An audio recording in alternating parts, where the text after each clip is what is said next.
আজকে আমরা অফিসে সবাই ভালো সেল দিছি, সেই উপলক্ষে আমরা আজকে একটা পার্টি করব। আর আজকে প্রচুর বৃষ্টিও হচ্ছিল, সবাই বলতেছিল বৃষ্টির দিনে বুনা খিচুড়ি পার্টিটাই বেস্ট হবে। বুনা খিচুড়ি রান্না করার জন্য যা যা প্রয়োজন তা কেনার জন্য বাজারে চলে আসছি। তো সর্বপ্রথম মুরগি কিনতে হবে। আমরা যেহেতু মানুষ কম, তো সেই ক্ষেত্রে আমাদের জন্য একটা ছোট মুরগি হয়ে যাবে।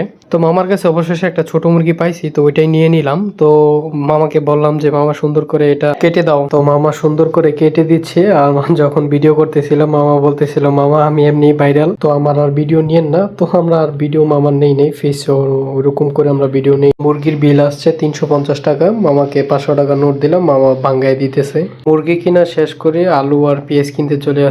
আমরা যেহেতু মানুষ কম, সেক্ষেত্রে আমাদের অল্পই লাগবে, বেশি লাগবে না, তাই অল্প একটুই নিছি। আলু আর পেঁয়াজ দুইটা মিলে 1 কেজি নিয়ে তারপরে চলে আসছি মুদি দোকানে, কারণ চাল নিতে হবে, ডাল নিতে হবে, মশলাপাতি যা লাগে ওগুলোও নিতে হবে, তো ওগুলো নিয়ে নিলাম।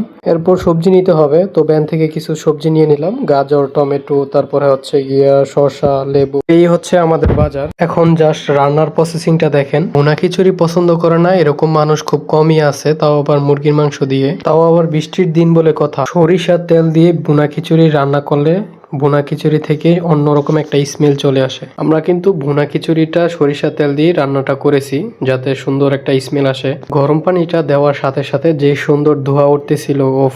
রান্না প্রায় শেষের দিকে, এখন জাস্ট দমে দেওয়া আর কি। এদিকে খাওয়ার জন্য সালাদ রেডি করা হচ্ছে। খাবার থেকে এত সুন্দর স্মেল আসতেছিল। কার কার ভুনা খিচুড়ি পছন্দ অবশ্যই কমেন্টে জানাবেন। ভিডিওটি ভালো লাগলে অবশ্যই ফলো, লাইক, কমেন্ট, শেয়ার করতে ভুলবেন না।